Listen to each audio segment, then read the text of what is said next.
Hi friends. So today we are going to learn about TCP/IP, the Transmission Control Protocol Internet Protocol. और ये transmission control protocol internet protocol है या TCP/IP जिसे हम कह रहे हैं। ये प्रोटोकॉल अगर आज है तो हम लोग इंटरनेट यूज कर पा रहे हैं। इंटरनेट को हम लोग TCP/IP नेटवर्क भी बोलते हैं। और आप मैक्सिमम ऑलमोस्ट जितने भी डिवाइसेस आज आपको मिलते हैं जिसमें कि इंटरनेट कनेक्टिविटी होती है, वहां पे ये TCP/IP प्रोटोकॉल रहता है, वहां पे रहेगा ही रहेगा, तभी आप इंटरनेट को यूज कर सकते हो। तो बेसिकली ये transmission control protocol internet protocol क्या है? तो TCP/IP भी एक प्रोटोकॉल सूट है, एक प्रोटोकॉल मॉडल है जो कि बताता है कि दो कंप्यूटर, दो नोड, दो सिस्टम आपस में कैसे कम्युनिकेट करेंगे। ये बिल्कुल सिमिलर है OSI मॉडल में। OSI मॉडल जो हमने पढ़ा है कि वहां पे जिस तरीके से वो सारे प्रोटोकॉल्स बताते हैं कि आखिर दो सिस्टम जो डिफरेंट है, हमारा नेटवर्क हेट्रोजीनस है, तो इस हेट्रोजीनस नेटवर्क में कैसे एक दूसरे से जुड़े और कैसे एक दूसरे से कम्युनिकेट कर पाए, उसके लिए जितनी भी सारी रूल्स है, प्रोसीजर्स है, वो डिफाइंड है इस TCP/IP प्रोटोकॉल में। एक सबसे बड़ी बात, जब लोग TCP/IP की बात करते हैं तो TCP/IP एक वेल इंप्लीमेंटेड प्रोटोकॉल है, और वहीं पे जो हम लोग OSI की बात करते हैं तो OSI एक वेल डिफाइंड प्रोटोकॉल है।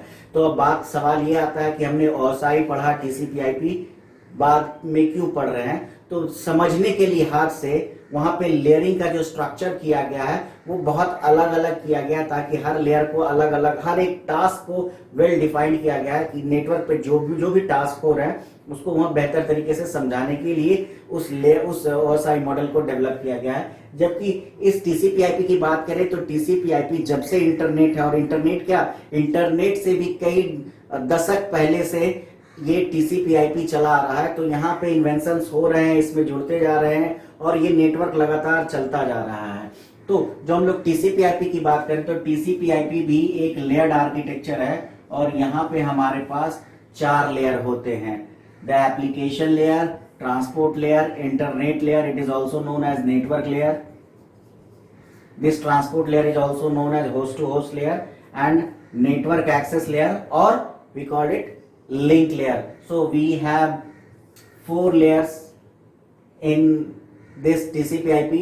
आज के डेट में कहीं कहीं आपको 5 लेयर्स भी मिल सकते हैं लिखे हुए, तो वो 5 लेयर्स पे जब बात करते हैं तो इसी नेटवर्क एक्सेस लेयर को 2 भागों में बांट दिया गया है। और जब TCP/IP की शुरुआत हुई थी तो यहाँ पे केवल 3 लेयर्स ही होते थे। 4 लेयर जो स्टेबिलिटी हुई तो ये काफी दिनों तक 4 लेयर में स्टेबल रहा, और आज के डेट में बहुत सारे बुक्स में बहुत सारे राइटर्स हैं जो कि इस लेयर को भी 2 लेयर में डिवाइड कर दिया है, नेटवर्क एक्सेस लेयर को, जिसमें कि डेटा लिंक लेयर और फिजिकल लेयर जैसे OSI मॉडल पे था वैसे ही यहाँ पे 2 लेयर बनाए गए। तो ये 4 लेयर क्या है, किस तरीके से काम करते हैं, उसको भी समझेंगे हम लोग कि हर लेयर का बेसिकली क्या टास्क है, उनका क्या रोल है। लेकिन इसको समझने से पहले सबसे इंपॉर्टेंट है हम लोग इस TCP/IP की हिस्ट्री को जाने कि what is the history of TCP/IP। और ये बहुत ही अमेजिंग स्टोरी है TCP/IP की हिस्ट्री की। अगर बात करें तो TCP/IP की जो हिस्ट्री है वो शुरुआत होती है एक डिजास्टर से। TCP/IP की जो शुरुआत होती है वो होती है डिजास्टर से। कहा जाता है कि every disaster is opens a new door for something new. कोई भी एक जो दुर्घटना होती है एक नए दरवाजे खोलती है। तो ये जो मैं कह रहा हूँ दुर्घटना या डिजास्टर की बात कर रहा हूँ, वो दुर्घटना या डिजास्टर बेसिकली है क्या? तो ये बात है 50s के बाद की, 50s के दशक के बाद की, जब USSR यानी यूनाइटेड सोवियत सोशलिस्ट रिपब्लिक, जो आज का रूस है, वो एक जमाने में USSR होता था। USSR टूटने के बाद बहुत सारे देश बने, तो वो जो USSR था और अमेरिका, उस समय 2 महाशक्ति थी, और दोनों में काफी ज्यादा, क्या कह सकते हैं, एक दूसरे के प्रति काफी ज्यादा लड़ाइयां तो थी ही, और एक कोल्ड वार शुरू हुआ। कोल्ड वार समझते हैं कि जिसमें कि फाइट नहीं होता है, लड़ाई, वो क्या कह सकते हैं, आर्मी और मिलिट्री की लड़ाई नहीं होती, लेकिन बाकी सारा कुछ होता है। तो वो कोल्ड वार का एक सेशन चल रहा था, और उस कोल्ड वार के सेशन में यूएसएसआर ने स्पुतनिक 1 नाम का एक सैटेलाइट उसने लॉन्च किया, और वो लॉन्च करने के बाद यूएसएसआर का जो कम्युनिकेशन सिस्टम था और भी स्ट्रांग हो गया। तो ये देखते हुए अमेरिकन या यूएस मिलिट्री जो थी या यूएस गवर्नमेंट थी, उनने इन सब चीजों को देखते हुए एक नए प्रोजेक्ट की शुरुआत की, और उस प्रोजेक्ट का नाम था ARPANET, advance research project agency network. ARPANET, advance research project agency network. तो ये प्रोजेक्ट था। इस प्रोजेक्ट में सिस्टम्स को आपस में कम्युनिकेशन के लिए प्रिपेयर किया जाना था। उस जमाने में सैटेलाइट्स भेजना काफी कॉस्टली, काफी महंगा था। आज भी महंगा है, लेकिन अगर कंपेयर करें आज के जमाने से पहले जाना, तो वो काफी ज्यादा ही कॉस्टलियर हुआ करता था। तो उन्होंने एक ऐसे नेटवर्क के बारे में सोचा जिसमें कि अगर नेटवर्क कहीं एक सिस्टम, ये उस जमाने में कॉन्सेप्ट था बैच प्रोसेसिंग और सेंट्रलाइज कंप्यूटिंग का, तो जितने भी सारे डेटा आ रहे थे वो एक किसी सेंट्रल कंप्यूटर में आके स्टोर होते थे, वहीं पे प्रोसेस होते थे। तो डर ये था कि वॉर न्यूक्लियर वार तक जा सकती है, और जब न्यूक्लियर वार होता है तो उस समय किसी तरह का कोई सिग्नल काम नहीं करता है, क्योंकि जो आयोनोस्फीयर होता है वो पूरी तरह से डिस्टर्ब हो जाता है, और आसपास जितने भी मैग्नेटिक वेव्स है वो डिस्टर्ब हो जाते हैं। इसके साथ साथ अगर मिसाइल से किसी कंप्यूटर सेंटर या उस लोकेशन पे हमला किया गया, स्ट्रेटेजिक पॉइंट पे हमला किया गया जहां पे कि यूएस मिलिट्री का पूरा डेटा रखा हुआ है, कंप्यूटर है, सेंट्रलाइज सिस्टम है, अगर वो डिस्ट्रॉय कर दिया जाए तो वो पूरी तरह से कह सकते हैं कि स्ट्रेटेजिकली वो लड़ाई वहीं हार जाते हैं। तो इसलिए क्या किया गया, डेटा के डिसेंट्रलाइजेशन की बात की गई, और जो सेंट्रलाइज सिस्टम था उसको डिसेंट्रलाइज किया गया।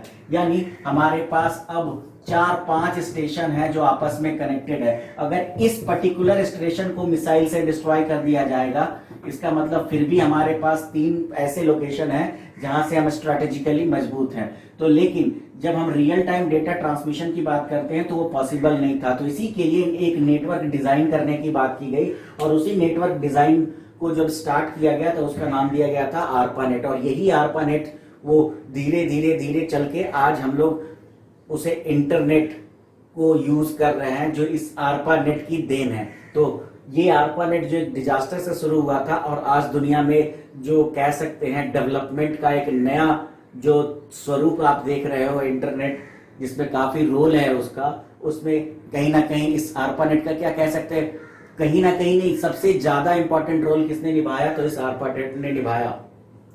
तो वो जो ARPANET था उस समय उसमें एक प्रोटोकॉल हुआ होता था जिसको हम लोग बोलते हैं NCP protocol, network control protocol. और इस नेटवर्क कंट्रोल प्रोटोकॉल को यूज करके इस ARPANET प्रोजेक्ट को डेवलप किया जा रहा था। लेकिन जैसे जैसे नेटवर्क ग्रो होता चला गया, ये एनसीपी काम उतनी ज्यादा, इसकी इंपॉर्टेंस मतलब ये उतना कारगर नहीं हो सका। उसके बाद पैकेट स्विचिंग का इंट्रोड्यूस कर दिया गया, तो जिसकी वजह से इस एनसीपी को हटा के एक नया प्रोटोकॉल लाया गया जिसका नाम था टीसीपी, ट्रांसमिशन कंट्रोल प्रोटोकॉल। और जब टीसीपी इनकॉर्पोरेट हो गया, इस एनसीपी को रिप्लेस किया गया और टीसीपी आया, उसके बाद इस प्रोजेक्ट को यूएस मिलिट्री ने अपने हाथों में ले लिया, और इसका नाम वहां पे हो गया DoD model, department of defence model. और ये डिपार्टमेंट ऑफ डिफेंस मॉडल अब यूएस मिलिट्री ने इस प्रोजेक्ट को फंड करना शुरू कर दिया, और इसका नाम हो गया DARPANET, यानी department of defence advance research project agency network. क्योंकि फंडिंग अब यूएस मिलिट्री कर रही थी, इसलिए इसका नाम भी डीओडी मॉडल हो गया और ये DARPANET हो गया। और ये DARPANET में फिर काफी ज्यादा सुधार किए जाने लगे। तो दुनिया में उस टाइम पे बहुत तरह के नेटवर्क थे, जैसे सिक्लाडेस नेटवर्क था आपका, मैं अभी ये कह रहा हूँ, एक एनसीपी नेटवर्क था, नेशनल फिजिक्स लेबोरेटरी का नेटवर्क था, और इस तरह से बहुत सारे नेटवर्क्स थे। तो धीरे धीरे उन सारे नेटवर्क्स को क्या किया गया, कनेक्ट किया गया, और एक ब्रॉड नेटवर्क का क्या कह सकते हैं बनाया गया। तो सारे नेटवर्क्स थे, उनको मिला के उनकी कुछ कुछ चीजों को ऐड करके एक नए प्रोटोकॉल का निर्माण किया गया, और जिसका नाम था TCP/IP। और फाइनली 1 जनवरी 1983 को, 1 जनवरी 1983, इसको हम लोग फ्लैग डे भी कहते हैं। फ्लैग डे मतलब कि जब सॉफ्टवेयर के वर्जन में काफी बड़ा चेंजेस आता है उसको हम लोग फ्लैग डे कहते हैं। तो वो जो टीसीपीआईपी है 1 जनवरी 1983 को अस्तित्व में आया और उसके बाद वहीं से इसी टीसीपीआईपी से बेस्ड इंटरनेट की शुरुआत हुई। So this is all the history about TCP IP protocol. तो टीसीपीआईपी क्या है, कैसे काम, इसकी हिस्ट्री क्या थी, उसके बारे में हमने यहाँ पे समझा। नेक्स्ट वीडियो में हम लोग टीसीपीआईपी का क्या टास्क है, क्या रोल है, किस तरीके से ये सारे लेयर्स आपस में किस तरीके से हर लेयर का क्या काम है उसको हम लोग यहाँ डिफाइन करने की कोशिश करेंगे। लेकिन हम लोग यहाँ पे कंपेयर करेंगे क्योंकि ओएसआई से ये टीसीपीआईपी को कंपेयर करके हम ये कोशिश करेंगे समझने की कि आखिर दोनों टीसीपीआईपी जो प्रोटोकॉल स्टैक है वो क्या काम करता है। तो इस वीडियो में इतना ही। Thank you.